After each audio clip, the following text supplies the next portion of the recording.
वो सच जिसकी जानकारी हर राजनीतिक विशेषज्ञ को उस दिन थी जिस दिन नेशनल कॉन्फ्रेंस ने, कांग्रेस ने पूर्व मुख्यमंत्री महबूबा मुफ्ती को समर्थन देने की बात की थी।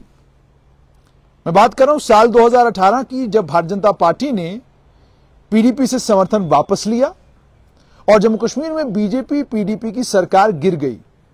सरकार के गिरने के बाद एक लंबे समय तक खामोशी रही और उसके बाद अचानक अक्टूबर नवंबर के महीने में कुछ हरकतें होने लगी, कुछ राजनीतिक इधर उधर होने लगा। उस शोर के बीच में सज्जाद गनी लोन का नाम आया और बात की आई कि शायद सज्जाद गनी लोन जम्मू कश्मीर के नए मुख्यमंत्री होंगे और उनके पास कहीं से कोई नंबर है।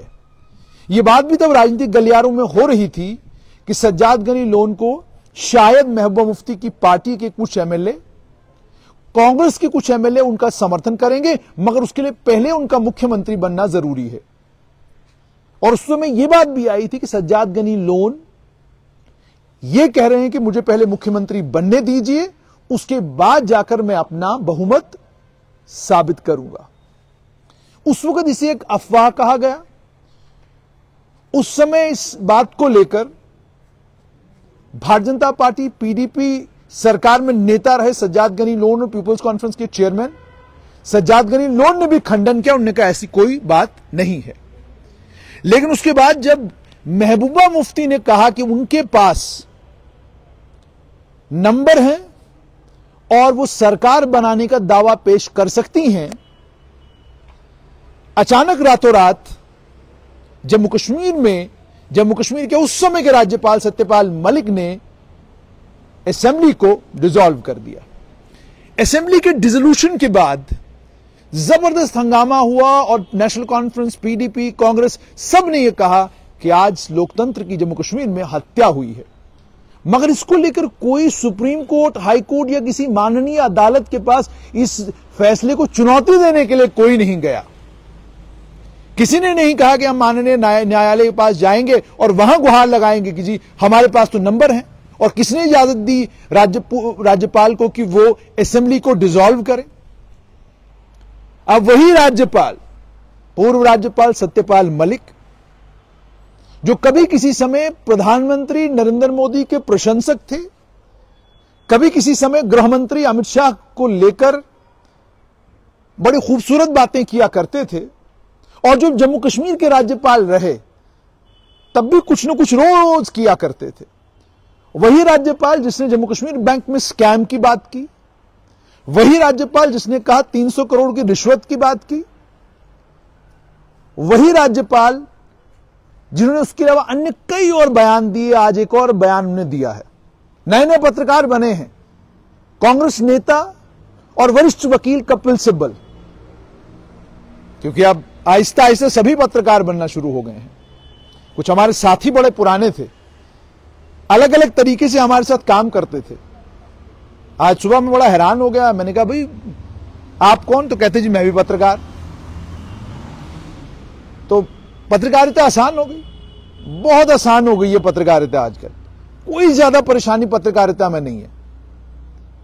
एक माइक की जरूरत है, मोबाइल आपके हाथ में ही रहता है, ट्राइपॉड की जरूरत है, काम हो गया, पत्रकारिता आ गई आपको। तो इसलिए नए नए पत्रकार बने हैं कपिल सिब्बल, उन्होंने, वो आजकल इंटरव्यू ले रहे हैं, यूट्यूब के ऊपर उनके इंटरव्यू आ रहे हैं। और कपिल सिब्बल को इंटरव्यू देते हुए माननीय पूर्व राज्यपाल सत्यपाल मलिक, उन्होंने कहा है कि जम्मू कश्मीर की स्टेट असेंबली को जो मैंने डिसॉल्व किया उसका कारण थे सज्जाद गनी लोन। और उन्होंने ये कहा कि सज्जाद गनी लोन का एम्बिशन था, वो बनना चाहते थे जम्मू कश्मीर के मुख्यमंत्री। बड़ा अजीब लगता है इस तरह की बातें जब आप सुनते हैं, खासतौर पर जम्मू कश्मीर को लेकर। जम्मू कश्मीर को लेकर तो अक्सर ही कहा जाता है यहां कोई क्या बनना चाहता है वो खुद तय नहीं करता, कोई और लोग तय करते हैं। तो सुप्रीम कोर्ट के वकील और राज्यसभा के सांसद कपिल सिब्बल ने यूट्यूब पर उनका इंटरव्यू लिया है, दिल से मलिक। उन्होंने कहा कि असेंबली को डिसॉल्व करने का फैसला मेरा अपना था और मैंने बीजेपी की केंद्र की सरकार के कहने पर जम्मू कश्मीर की लेजिस्लेटिव असेंबली को डिसॉल्व नहीं किया था। उन्होंने यह कहा, मेरी अपनी असेसमेंट थी कि बीजेपी चाहती थी कि मैं सज्जाद गनी लोन को बुलाऊं ताकि वो सरकार बनाए। तो मैंने लोन को पूछा। सत्यपाल मलिक के मुताबिक सज्जाद गनी लोन के पास 6 एमएलए भी नहीं थे, लेकिन उसने मुझे कहा कि अगर आप मुझे टेक ओवर करने देते हैं तो मैं 1 हफ्ते के अंदर अंदर अपनी मेजॉरिटी साबित करूंगा। उसके बाद सत्यपाल मलिक आगे कहते हैं, मुझे लगा हॉर्स ट्रेडिंग होगी, मुझे लगा है कि बड़े पैमाने पर एमएलए खरीदे और बेचे जाएंगे अगर मैंने ऐसा होने दिया। मैंने उसे कहा, यह मेरा काम नहीं है, मैं ऐसा नहीं करूंगा। सत्यपाल मलिक आगे कहते हैं, उनका फैसला जो असेंबली को डिसॉल्व करने का था, उसके पीछे उनकी मंशा यह थी कि हॉर्स ट्रेडिंग ना हो। और आगे वो ये इस बात को भी मानते हैं कि महबूबा मुफ्ती के पास मेजॉरिटी थी और बहुत सारी पार्टीज चाहती थी कि असेंबली को डिसॉल्व किया जाए, क्योंकि उन्हें यह लग रहा था कि कल अगर हॉर्स ट्रेडिंग हुई तो उनके यहां के लोग भी पार्टी छोड़कर चले जाएंगे। तो डर बहुत था, इसीलिए मैंने असेंबली को डिसॉल्व किया। 21 नवंबर 2018 को महबूबा मुफ्ती ने क्लेम किया था रेजोल्यूशन से पहले कि उसके पास नंबर है। मलिक ने कहा, पीडीपी की नेता ने जो ड्यू प्रोसेस था उसे फॉलो नहीं किया। आगे ये कहते हैं, महबूबा मुफ्ती को जिस तरीके से अपना क्लेम करना चाहिए था, महबूबा मुफ्ती को जिस भाषा में, जिस तरीके से, जिस प्रोसीजर को फॉलो करना चाहिए था, उस प्रोसीजर को उसने फॉलो नहीं किया। ट्विटर पर क्लेम नहीं होता, उसने कोई मीटिंग नहीं बुलाई, कोई प्रपोजल नहीं था, फारूक अब्दुल्ला का कोई समर्थन नहीं था। फारूक दिल्ली में थे और फारूक अब्दुल्ला ने कहा कि हम इस पर फैसला कर लेंगे, और उसके बाद जो समर्थन उनको था वो साफ नहीं था, फॉर्मलाइज नहीं था। और उसके बाद उन्होंने जो कायदा कानून है सरकार बनाने का, उसे भी फॉलो नहीं किया। अब ये बातें जब आप सुनते हैं तो आपको लगता है कि सत्यपाल मलिक, पूर्व राज्यपाल श्रीमान सत्यपाल मलिक, एक ऐसे युग की और एक ऐसे समय की बात कर रहे हैं जब सब ऐन कानून के मुताबिक होता है। वो बात कर रहे हैं कि सज्जाद गनी लोन के पास 6 एमएलए थे, 6 एमएलए भी नहीं थे, लेकिन वो कह रहे थे कि मैं नंबर है मेरे पास, मैं अपना बहुमत जो है वो असेंबली में साबित करूंगा।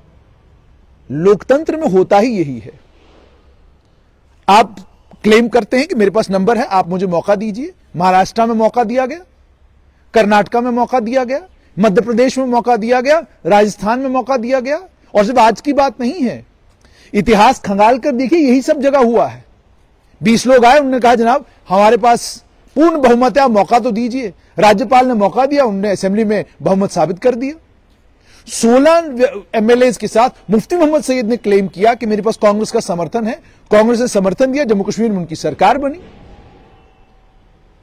जब सत्यपाल मलिक ये बात करते हैं तो आप थोड़ा हैरान हो जाते हैं कि उन्हें बहुमत है या नहीं है इसका पता असेंबली के पटल पर चलना था। अगर बहुमत है तो वो भी असेंबली में पता चलेगा, बहुमत नहीं है वो भी असेंबली में पता चलता। सज्जाद गनी लोन के पास बहुमत है, वो सड़क पर तो बताएंगे नहीं, वो राजभवन जाके बताएंगे नहीं। उनको मौका मिलता, वो असेंबली में आते और वहां पर 2-2 हाथ हो जाते, पता चल जाता कि सज्जाद गनी लोन के पास बहुमत है कि नहीं है। जैसे महाराष्ट्र में हुआ, रातों रात एनसीपी के एक नेता मंत्री बन गए, स्वेरिंग इन हो गई, भारतीय जनता पार्टी के नेता मुख्यमंत्री बन गए, लेकिन जब वो असेंबली में गए बहुमत साबित नहीं कर पाए, उनको इस्तीफा देना पड़ा। अन्य कई राज्यों में ऐसा हुआ है। तो मतलब साफ तौर पर यह है कि राज्यपाल का काम हवाओं में असेसमेंट करना नहीं होता।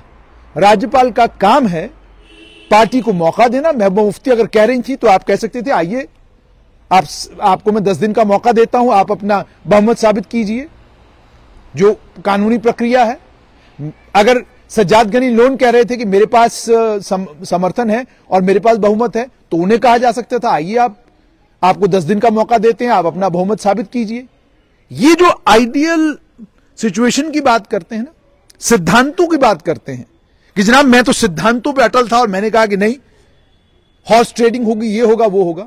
जिस देश में हॉर्स ट्रेडिंग टेलीविजन चैनलों के ऊपर लाइव दिखाई जाती हो, जिस देश में एमएलएओं का खरीदना और बिकना टेलीविजन चैनलों के ऊपर नीति और नियति का हिस्सा बन गया हो, उस देश में एक राज्यपाल कह रहे हैं कि महबूबा मुफ्ती के पास समर्थन नहीं था, सज्जाद गनी लोन सरकार बना नहीं सकते थे, मुझे यह सब कुछ पता था।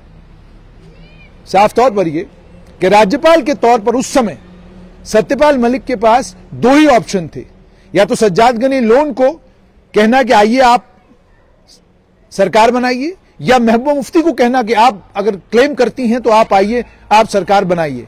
जहां तक प्रोसीजर्स को फॉलो करने का ताल्लुक है, तो कितने प्रोसीजर कहां फॉलो किए जाते हैं वो मुझसे बेहतर आप लोग जानते हैं। तो साफ तौर पर यह कि जब तक आप खबरों में बने रहते हैं, आपकी रेलेवेंस और आपकी इंपॉर्टेंस रहती है। आप खबरों से बाहर हो जाते हैं, कुछ ना कुछ आप खबर बना लेते हैं। सज्जाद गनी लोन भी अपना बहुमत साबित करने की कोशिश कर सकते थे और फेल हो सकते थे, और महबूबा मुफ्ती हो सकता है अपना बहुमत साबित करती। और उस समय तो जम्मू कश्मीर में चारों तरफ शोर था, और तीनों बड़े नेताओं ने, गुलाम नबी आजाद, उमर अब्दुल्ला और महबूबा मुफ्ती, तीनों ये कह चुके थे कि हम मिलकर सरकार बनाने जा रहे हैं। तो जब ये बात भी हो चुकी थी, उसके बाद अगर आप आमंत्रण देते और कहते कि आइए बनाइए सरकार, नहीं बहुमत साबित कर पाते तो आप असेंबली डिसॉल्व करते। तो कानूनी प्रक्रियाएं कुछ इसी तरह की हैं। लेकिन क्या किया जाए, सत्यपाल मलिक बोलते हैं।